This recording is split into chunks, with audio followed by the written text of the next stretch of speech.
Nous devons naître de nouveau en croyant dans l'évangile de l'eau et de l'esprit.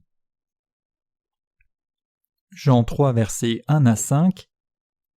Mais il y eut un homme d'entre les pharisiens nommé Nicodème, un chef des Juifs, qui vint lui auprès de Jésus de nuit et lui dit : Rabbi, nous savons que tu es un docteur venu de Dieu, car personne ne peut faire ces miracles que tu fais, si Dieu n'est avec lui. Jésus lui répondit : En vérité, je te le dis, si un homme ne naît de nouveau, il ne peut voir le royaume de Dieu. Nicodème lui dit : Comment un homme peut-il naître quand il est vieux ? Peut-il rentrer dans le sein de sa mère et naître ? Jésus répondit : En vérité, je te le dis, si un homme ne naît d'eau et d'esprit, il ne peut entrer dans le royaume de Dieu. Comme nous le savons maintenant, il y a des chrétiens qui pensent qu'ils peuvent avoir leurs péchés effacés s'ils font beaucoup de prières de repentance, de sorte qu'ils ne font que ça. Il y a des chrétiens qui font beaucoup de dons, pensant que Dieu les aimera pour cela. D'autres consacrent toute leur vie à construire de nouvelles églises, en étant convaincus que c'est ainsi que Dieu les approuvera. Il y a également des chrétiens qui pensent que Dieu sera content s'ils font beaucoup d'œuvres missionnaires, donc ils sont fidèles à cette tâche, déterminés à répandre l'amour de Jésus dans toutes les nations, même s'ils doivent se sacrifier. Ils vont volontairement et travaillent partout, peu importe le danger. Ces chrétiens font d'énormes efforts pour consacrer leur vie à Dieu. Vivant de telles vies de foi orientées vers les œuvres, ils se remplissent d'espoir espérant qu'eux aussi naîtront de nouveau. Ils pensent que Dieu leur accordera finalement la nouvelle naissance puisqu'ils consacrent leur vie à la propagation de l'Évangile. Mais en réalité, c'est une erreur absolue de penser ainsi. Ces chrétiens mal avisés mènent des vies de foi charnelle, essayant d'être sauvés de leurs péchés et de naître de nouveau. Ils sont remplis de leurs propres convictions, convaincus que s'ils fréquentent l'Église régulièrement, font beaucoup de dons et servent Dieu diligemment et fidèlement, ils recevraient d'une façon ou d'une autre sa bénédiction de la nouvelle naissance. Ils se disent : Si je suis fidèle au Seigneur, il agira dans ma vie et me bénira pour que je naisse de nouveau un jour. Sans même m'en rendre compte, je deviendrai une personne née de nouveau en un rien de temps. Ils peuvent avoir de telles pensées, mais la réalité c'est que ce n'est pas ainsi que Dieu les bénit avec la nouvelle naissance. Il n'y a rien qu'ils puissent y faire, puisque le Seigneur dit que ses pensées sont différentes des leurs. Contrairement à ce que pensent les gens, Dieu a clairement donné la voie selon laquelle, pour en naître de nouveau, il faut impérativement croire dans l'évangile de l'eau et de l'esprit. Il dit que les gens peuvent naître de nouveau seulement en croyant dans l'évangile de l'eau et de l'esprit. Dieu a clairement fait savoir que personne ne peut naître de nouveau par ses propres moyens charnels, mais seulement en croyant dans l'évangile de l'eau et de l'esprit. Comme notre Seigneur l'a dit en Jean 3, versets 1 à 5, si nous souhaitons naître de nouveau, nous devons naître de nouveau d'eau et d'esprit. Cela signifie que nous ne pouvons pas naître de nouveau en offrant à Dieu quelque chose d'autre de ce monde, si ce n'est croire du plus profond de nos cœurs dans l'évangile de l'eau et de l'esprit qu'il a annoncé. Quelle que soit la ferveur avec laquelle les gens se consacrent à Dieu, et la dureté avec laquelle ils travaillent et font tout leur possible, cela ne peut pas leur permettre d'être délivrés de leurs péchés. Aucune âme ne peut naître de nouveau et être délivrée de ses péchés par ses propres efforts charnels. Beaucoup de chrétiens ont la fausse pensée suivante. Personne ne sait comment naître de nouveau. Seul Dieu le sait, comme le Seigneur a dit : Le vent souffle où il veut et tu en entends le bruit, mais tu ne sais d'où il vient ni où il va. Il en est ainsi de tout homme qui est né de l'Esprit. Jean 3, verset 8. Mais ils pensent ainsi parce qu'ils ne connaissent pas la vérité de l'évangile de l'eau et de l'Esprit dont le Seigneur a parlé. Il est clair que Dieu sait tout de nous. Dieu sait aussi clairement que les gens peuvent naître de nouveau et être délivrés de tous leurs péchés s'ils croient à l'évangile de l'eau et de l'esprit. Dieu lui-même a planifié que les gens naîtraient de nouveau seulement par l'évangile de l'eau et de l'esprit. Cependant, il y a encore plusieurs personnes qui ne connaissent pas la vérité selon laquelle on naît de nouveau en croyant dans l'évangile de l'eau et de l'esprit, et comme conséquence, ils vivent dans l'ignorance et dans la confusion extrême. D'innombrables chrétiens sont pris au piège dans l'illusion. Ils se disent : tant que je garde ma vie de foi, je naîtrai de nouveau un jour ou l'autre, mais c'est la même chose que compter sur la chance. De plus, quand les chrétiens d'aujourd'hui entendent la parole de l'évangile de l'eau et de l'esprit, plusieurs parmi eux rejettent du revers de la main en se disant : ceci est beaucoup trop différent de ce que j'ai appris jusqu'ici. Mais s'ils prêtent vraiment attention à l'évangile de l'eau et de l'esprit et saisissent la vérité du salut en rejetant leurs pensées, alors ils seront remplis de joie et diront « Waouh, tous mes péchés ont effectivement disparu, je suis vraiment sauvé de tous mes péchés maintenant. » Malheureusement, il n'y a pas beaucoup de personnes qui sont arrivées à comprendre l'évangile de l'eau et de l'esprit, de sorte à obtenir le salut, la première fois qu'ils l'ont rencontré. Par conséquent, la plupart des gens finissent par se tourner vers quelque chose d'autre que l'évangile de l'eau et de l'esprit, cherchant à s'assurer de leur salut. Certaines personnes disent qu'elles sont nées de nouveau pendant qu'elles priaient, quand d'autres disent que le Seigneur leur est apparu dans un rêve et leur a dit qu'elles étaient sauvées. C'est ainsi parce que les gens ont tendance à avoir une signification différente de la nouvelle naissance et de la régénération. Souvent, quand je demande aux gens s'ils sont nés de nouveau ou régénérés, ils répondent « Oui, je suis né de nouveau et régénéré, mais néanmoins, il y a toujours du péché dans mon cœur. » Mais ceci est une affirmation absurde, reflétant leur ignorance de la vraie parole de Dieu. Est-il censé que des gens disent qu'ils sont sauvés de leurs péchés et affirment en même temps qu'ils ont toujours du péché? Si quelqu'un reçoit la rémission des péchés une fois pour toutes en croyant dans l'évangile de l'eau et de l'esprit, alors cette personne est régénérée. Ce mot régénéré signifie être lavé et renouvelé en croyant dans l'évangile de l'eau et de l'esprit, et être né de nouveau signifie la même chose. Quand nous disons que nous avons été sauvés de nos péchés en croyant dans l'évangile de l'eau et de l'esprit, c'est une autre manière de dire que, quoique nous fussions pécheurs aux yeux de Dieu dans le passé, désormais nous n'avons plus rien à voir avec nos péchés. Cela signifie que même si nous avons vécu auparavant comme des pécheurs, nous avons maintenant reçu la rémission des péchés en entendant et croyant l'évangile de l'eau et de l'esprit qui nous a été prêché par ses témoins. Être régénéré signifie la même chose. Quoique nous fussions pécheurs dans le passé, nous sommes désormais devenus des hommes nouveaux et des femmes nouvelles, parce que nous avons été lavés de nos péchés en croyant dans l'évangile de l'eau et de l'esprit. En d'autres termes, même si nous avons été des pécheurs depuis le jour où nous sommes sortis du ventre de notre mère, maintenant que nous avons trouvé l'évangile de l'eau et de l'esprit, l'avons entendu de nos oreilles, l'avons connu et avons cru dans nos cœurs, nous avons reçu la rémission de nos péchés afin de naître de nouveau. Même si nous demeurons inchangés par rapport à nos corps et nos apparences, il n'en demeure pas moins que dans nos cœurs nous sommes nés de nouveau par notre foi dans l'évangile de l'eau et de l'esprit. Qui attise et fait souffler le vent dans ce monde? C'est Dieu.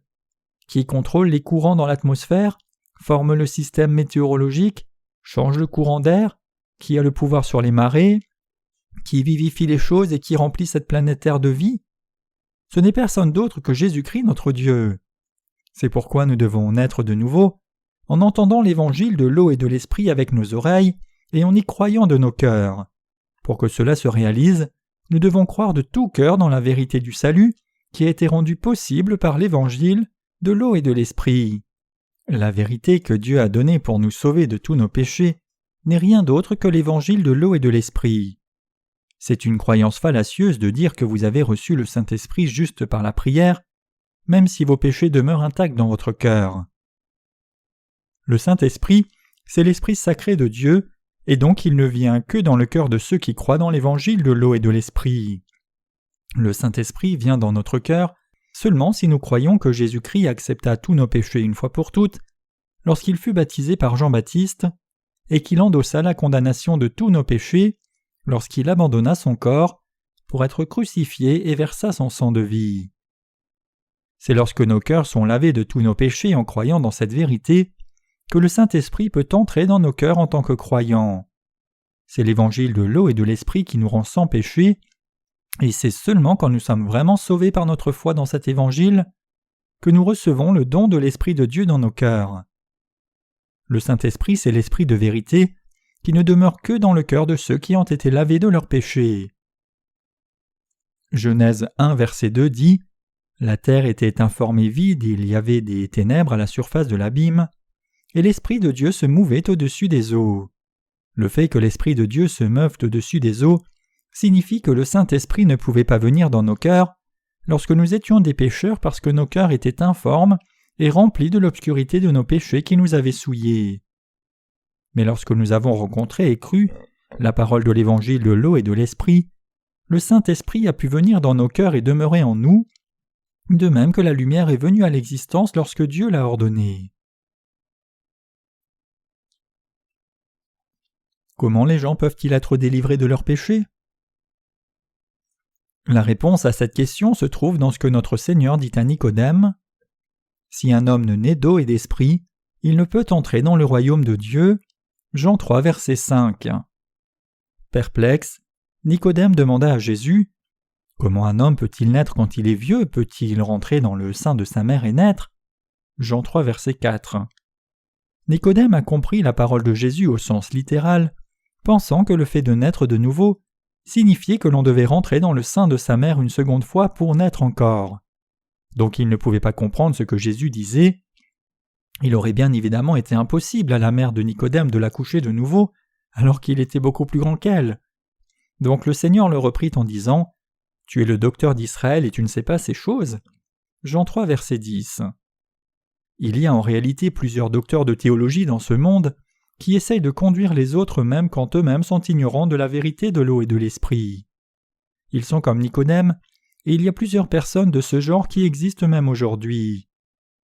À l'époque de Jésus, Nicodème était l'un des 70 membres du Sanhédrin qu'on qualifierait aujourd'hui de législateur.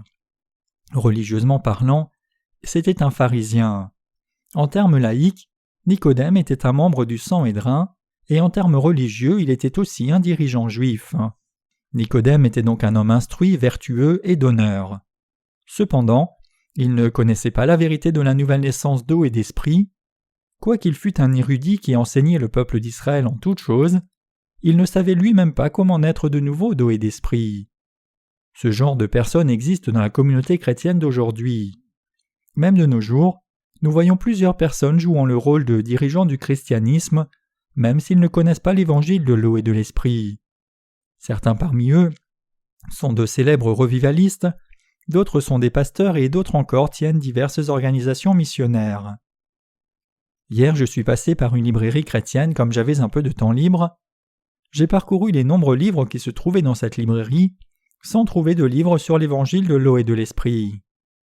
Ce que nous devons tous réaliser ici, c'est que naître de nouveau n'est rien qui dépende d'une quelconque œuvre ou effort. Nous devons savoir que c'est seulement en croyant dans l'évangile de l'eau et de l'esprit que nos cœurs peuvent être débarrassés des péchés. Vous aussi devez vraiment naître de nouveau en comprenant d'abord, et ensuite en croyant, la parole de l'évangile de l'eau et de l'esprit donnée par Dieu. À Nicodème ainsi qu'à nous, Jésus dit « Si vous ne croyez pas quand je vous ai parlé des choses terrestres, comment croirez-vous quand je vous parlerai des choses célestes ?» Jean 3, verset 12. Même si les gens doivent savoir qu'ils doivent naître de nouveau d'eau et d'esprit, plusieurs n'ont pas cette connaissance. Les gens du temps de Jésus ne croyaient même pas aux choses terrestres qu'il leur disait. De même, quoique les croyants dans l'évangile de l'eau et de l'esprit aient prêché cet évangile à plusieurs personnes, et leur aient enseigné comment vivre une vie spirituelle de foi après être nés de nouveau, elles n'y croient toujours pas. Par le baptême qu'il a reçu de Jean-Baptiste, notre Seigneur porta tous les péchés de l'humanité sur sa chair une fois pour toutes. Il a ensuite versé tout son sang à la croix et est mort, il fut entouré et ressuscita des morts, et il a ainsi sauvé nous les croyants de tous nos péchés une fois pour toutes. Utilisant l'Ancien Testament, notre Seigneur expliqua encore à Nicodème la nouvelle naissance en disant « Et comme Moïse éleva le serpent dans le désert, il faut que le Fils de l'homme soit élevé, afin que quiconque croit en lui ait la vie éternelle. » Jean 3, versets 14 et 15. Comme Moïse éleva le serpent dans le désert, ainsi Jésus devait être élevé, et Dieu a rendu cela possible pour ceux qui croient dans ce Jésus élevé de recevoir la vie éternelle. Quand notre Seigneur dit « Et comme Moïse éleva le serpent dans le désert, il faut que le Fils de l'homme soit élevé », il parlait de l'évangile de l'eau et de l'esprit. Notre Seigneur pouvait être crucifié à mort parce qu'il avait préalablement été baptisé par Jean-Baptiste. C'est pourquoi il pouvait endosser les péchés du monde et crier juste avant de mourir à la croix « Tout est accompli ». Pour que notre Seigneur puisse être crucifié et élevé, il devait d'abord porter les péchés de ce monde par le baptême qu'il reçut de Jean-Baptiste. Bibliquement parlant, Jésus ne pouvait jamais mourir sur cette croix de malédiction s'il n'avait pas porté nos péchés en tant que sacrifice pour nos péchés. C'est pour cette raison que notre Seigneur fut baptisé par Jean-Baptiste avant d'être crucifié, et ayant ainsi accepté tous les péchés de l'humanité, il devient absolument indispensable à chaque être humain. Nous pouvons maintenant naître de nouveau en croyant en lui comme notre Sauveur. C'est ce que notre Seigneur nous enseigne maintenant avec la parole qu'il a dite à Nicodème.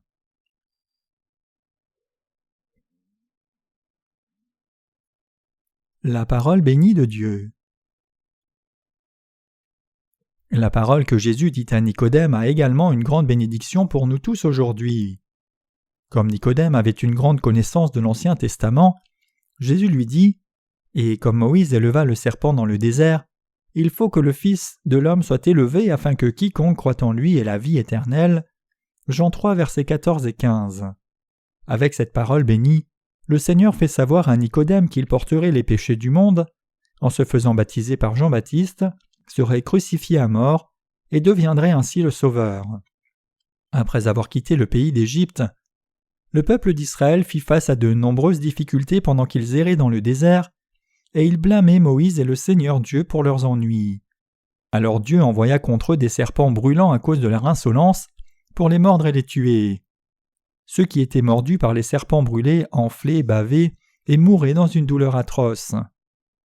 Voyant le peuple d'Israël souffrir et mourir du venin des serpents brûlants, Moïse le dirigeant pria Dieu sincèrement et dit « Seigneur, veuille sauver le peuple d'Israël. » Alors Dieu lui dit « Je les punis personnellement pour leur insolence. » Pourtant Moïse supplia Dieu « Tu as raison, Seigneur, mais sauve ce peuple s'il te plaît. » Dieu dit à Moïse « Mets un serpent d'airain sur une perche et élève-le.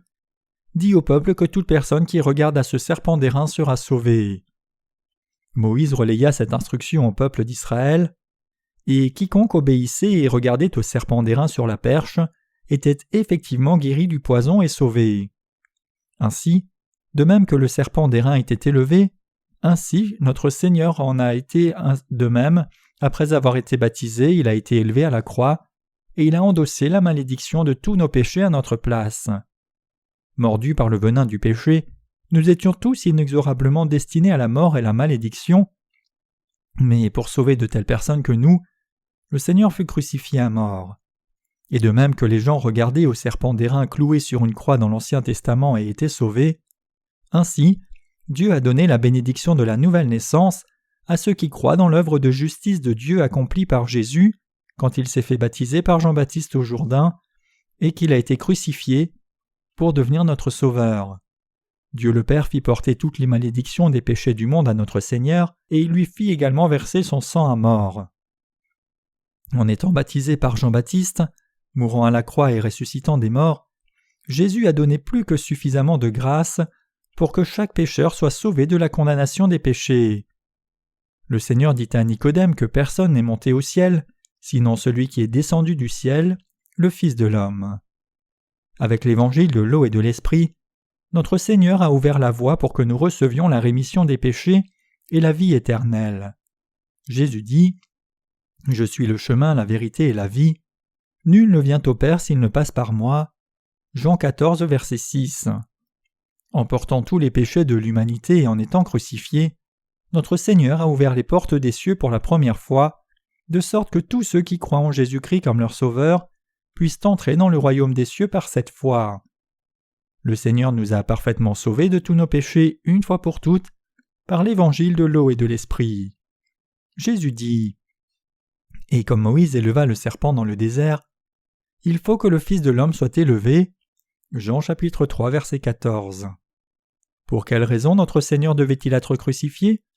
A-t-il péché comme nous? Était-il aussi faible que nous? Avait-il des imperfections comme nous? Non, évidemment que non. Pourtant, malgré cela, notre Seigneur devait tout de même être crucifié et cloué sur le bois de la malédiction. Tout ceci a été fait pour nous délivrer, vous et moi, de nos péchés, et pour nous sauver. C'était pour sauver non seulement vous et moi, mais aussi toute personne dans ce monde, que Jésus lui-même porta tous les péchés de tout le monde, une fois pour toutes, par le baptême qu'il reçut de Jean-Baptiste. C'est parce que Jésus porta ainsi nos péchés qu'il put être crucifié afin de délivrer l'humanité du jugement, et c'est ainsi que le Seigneur nous a bénis pour naître entièrement de nouveau par l'évangile de l'eau et de l'esprit. 1 Jean 5, versets 3 à 7. Quiconque peut recevoir la rémission des péchés et naître de nouveau d'eau et d'esprit, seulement s'il croit vraiment dans l'œuvre du baptême de Jésus et son sang à la croix. Dieu bénit seulement ceux qui croient vraiment dans l'évangile de l'eau et de l'esprit, pour qu'ils soient lavés de leurs péchés une fois pour toutes. C'est uniquement par la foi, en croyant au baptême reçu par Jésus de Jean-Baptiste et au sang qu'il versa sur la croix comme cela est écrit dans la parole, que nous pouvons naître de nouveau. L'eau ici fait référence au baptême que Jésus-Christ reçut de Jean-Baptiste, et l'Esprit se réfère au fait que Jésus est Dieu lui-même. Dieu lui-même est venu sur cette terre incarné dans la chair d'un homme, a accepté tous les péchés de l'humanité une fois pour toutes en étant baptisé par Jean-Baptiste, a endossé la condamnation de tous ses péchés en étant crucifié, et a sauvé ainsi ceux qui croient de leurs péchés et du jugement. C'est cela l'œuvre du Saint-Esprit. Nous étions tous des pécheurs, mais le Seigneur nous a sauvés en se faisant baptiser par Jean-Baptiste et en versant son sang à la croix, ayant sur lui les péchés de l'humanité. C'est notre Seigneur qui nous a sauvés par l'évangile de l'eau et de l'esprit. Jésus dit que seuls ceux qui sont nés de nouveau par l'évangile de l'eau et de l'esprit peuvent voir le royaume des cieux et y entrer. Naître de nouveau d'eau et d'esprit est possible seulement si nous croyons que Jésus a effacé nos péchés par le baptême qu'il a reçu et le sang qu'il a versé à la croix. Jésus est le Fils du Dieu Tout-Puissant, et il est aussi Dieu lui-même et le Sauveur qui nous a créés, ainsi que les cieux et la terre. Étant venu sur cette terre dans le corps d'un homme, il abandonna son corps sur la croix pour porter la malédiction de l'humanité à sa place, il fut enseveli et ressuscita des morts le 3e jour, et à travers ses œuvres, il a rendu ainsi possible à tous ceux qui croient en lui d'entrer dans le royaume de Dieu. C'est pour cela que notre Seigneur témoigna qu'il est devenu le souverain sacrificateur du royaume des cieux. Le Seigneur est la porte des brebis. Le Seigneur dit qu'il est la porte des brebis. Qui se tient alors à la porte des cieux? Notre Seigneur s'y tient. Qui ouvre cette porte? C'est notre Seigneur qui l'ouvre. Par conséquent, pour entrer par la porte du paradis, il faut avoir foi au baptême de Jésus et son sang à la croix. Une telle confession de foi nous est indispensable à tous. Ceux qui croient en l'évangile de l'eau et de l'esprit entreront par cette porte, mais ceux qui ne croient pas dans cet évangile divin ne sont pas nés de nouveau et donc seront jetés dans un autre endroit. Quiconque nie la divinité de Jésus, son incarnation ou son baptême par lequel il porta tous les péchés de l'humanité, sera incapable de passer par la porte du paradis. Dieu bloque le chemin à tous ces incroyants qui ne croient pas dans l'évangile de l'eau donné par Dieu pour entrer au ciel, ceux qui ne croient pas que Jésus est Dieu lui-même, qui ne croient pas qu'il a pris sur lui tous leurs péchés et qui ne croient pas qu'il a porté la condamnation des péchés. En revanche, ceux qui croient dans l'évangile de l'eau et de l'esprit seront autorisés à entrer dans le royaume de Dieu afin de participer à toute sa gloire et jouir de la vie éternelle, car ils ont reçu la rémission des péchés. Ceci est la puissance de l'évangile de l'eau et de l'esprit et le salut miséricordieux de Dieu. Comme le serpent d'airain est levé sur la perche, ainsi notre Seigneur fut élevé à la croix, après avoir porté les péchés de l'humanité en se faisant baptiser par Jean-Baptiste. Ayant porté les péchés du monde, il endossa toute notre condamnation. Ceci est l'évangile de vérité de l'eau et de l'esprit. C'est le salut de l'humanité de ses péchés. Cet évangile de puissance de l'eau et de l'esprit est la seule vérité par laquelle l'humanité peut recevoir la rémission des péchés donnés par Dieu par la foi. Comprenez-vous maintenant ce que c'est que naître de nouveau d'eau et d'esprit? Quelle est la vérité de la nouvelle naissance? Comment pouvons-nous être régénérés? Comment devenons-nous des hommes nouveaux et des femmes nouvelles? Comment pouvons-nous être sauvés de nos péchés?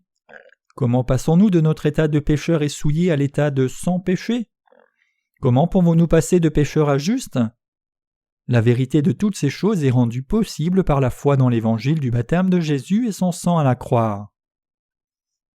Tragiquement, d'innombrables personnes dans ce monde sont indifférentes à cette vérité, et dans leur ignorance, même les chrétiens d'aujourd'hui croient aveuglément en Jésus.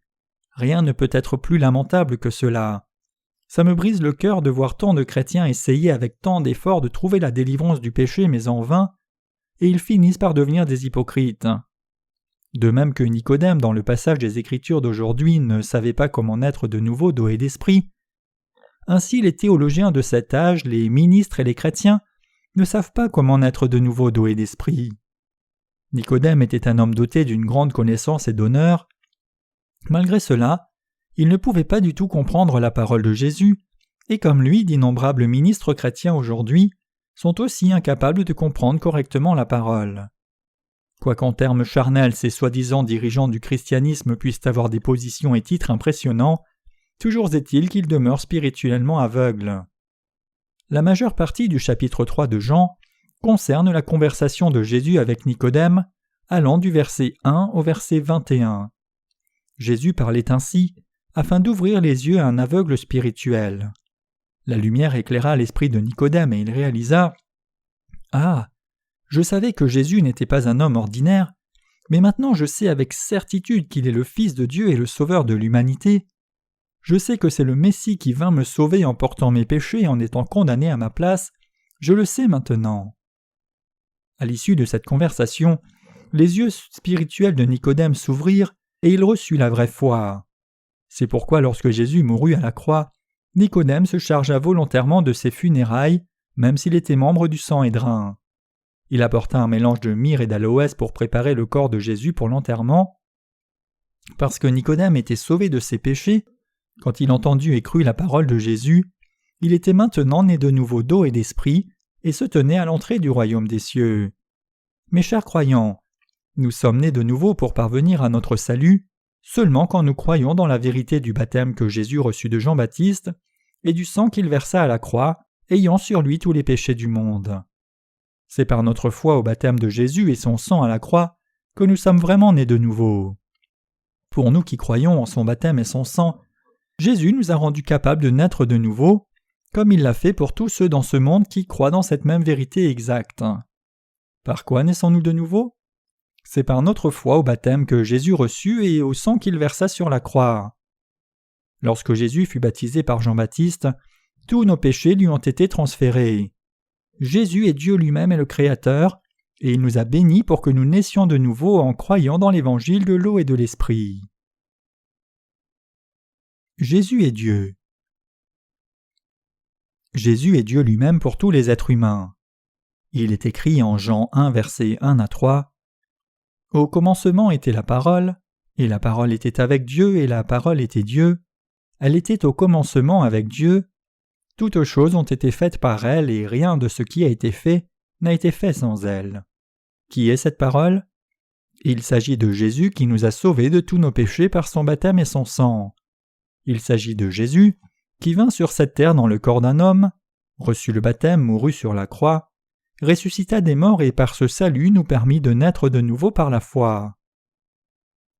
La Bible dit en 1 Pierre 3, verset 21, que le baptême de Jésus est l'antitype qui nous sauve. J'ai appris que lorsqu'un de nos frères prêcha cela à quelqu'un, ce dernier devint furieux immédiatement et le rejeta avec colère, clamant que ce n'est pas ce que dit la Bible. Mais au lieu de se mettre en colère comme ça, vous devriez plutôt écouter la parole de Dieu attentivement, et si la parole de Dieu est correcte, alors vous devriez y croire.